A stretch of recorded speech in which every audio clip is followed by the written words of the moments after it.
I'll talk a little bit about earlier cultures and much later cultures, more familiar, that is to say the Acadians. But I'll start much, much earlier. It'll be sort of a sampling. It won't be comprehensive by any means, but sort of a sampling of some sites. Some I'll touch on very briefly, and other sites I'll spend a little bit more time on.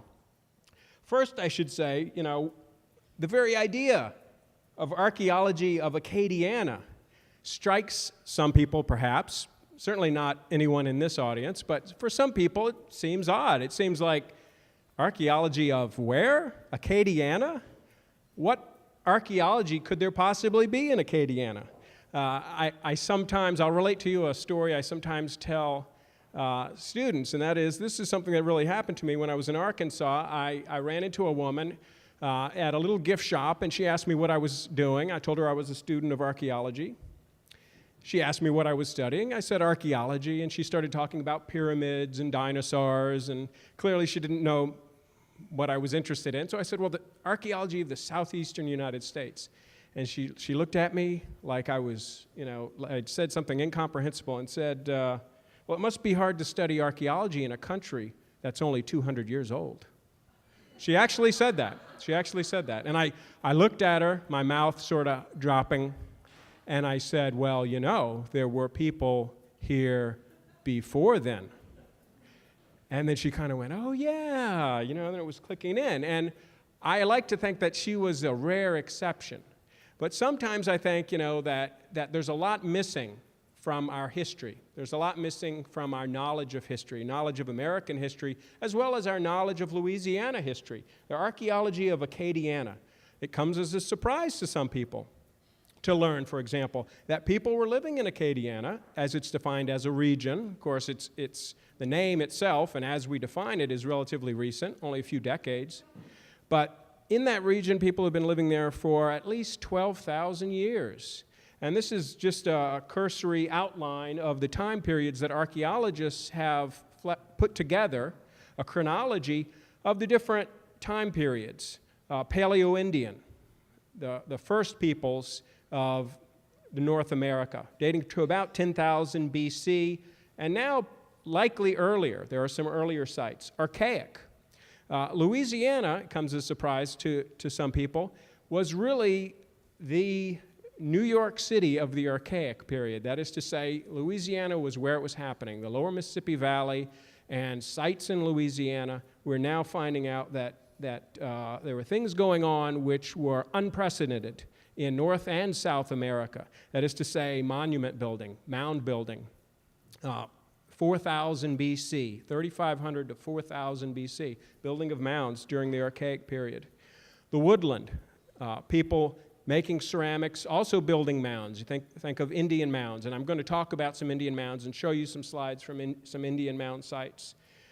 Mississippi period as well, and then the historic period, which I've placed at about AD 1700 onto the present. All of these dates are just rough approximations. Really, archaeology is about the study of any undocumented past, both prehistoric and historic. Archaeology is about people. That is to say, it's about our stories about people in the past. Certainly, archaeology is about things. Archaeology is about artifacts. It's about the objects. That's how archaeology started. Archaeology started in what we would call, I guess, antiquarianism, collecting stuff to stick it in museums. If that's all we did, then we wouldn't call it archaeology today. That is to say, archaeology is about interpreting people's lives in the past. Really, their histories, their cultures, their economies, how they organized themselves economically and politically, what they ate, where they lived, and when they lived there. These are really basic questions, which surprisingly, we often know very little. That is to say, those two last questions, where people lived in the past, and when they lived there. I showed you that chronology stretching back to 10,000 BC. There is evidence that Native Americans were living along the Vermilion River that early. Exactly where they're living, where the groups are living, and where they're moving, and what they're doing, we only have the sketchiest of pictures. So archaeology is about people. It's about Native Americans. Certainly the sovereign tribes that exist today, but also the prehistoric tribes, or the groups that were living in the state prehistoric, before any written documentation. I got to thinking about archaeological sites in Louisiana, specifically in Acadiana. What do we know about sites in Acadiana? Okay? What do we know about the sites that are recorded? One of the functions of the Louisiana Division of Archaeology is to record sites. And this makes sense when you think about it.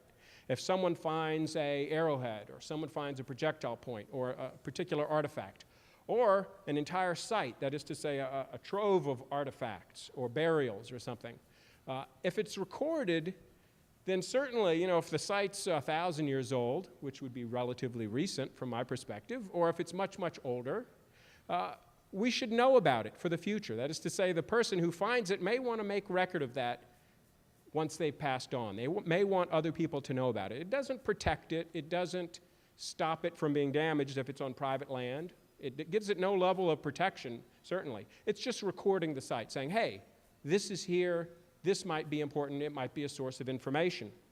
So that's what the Louisiana Division of Archaeology does.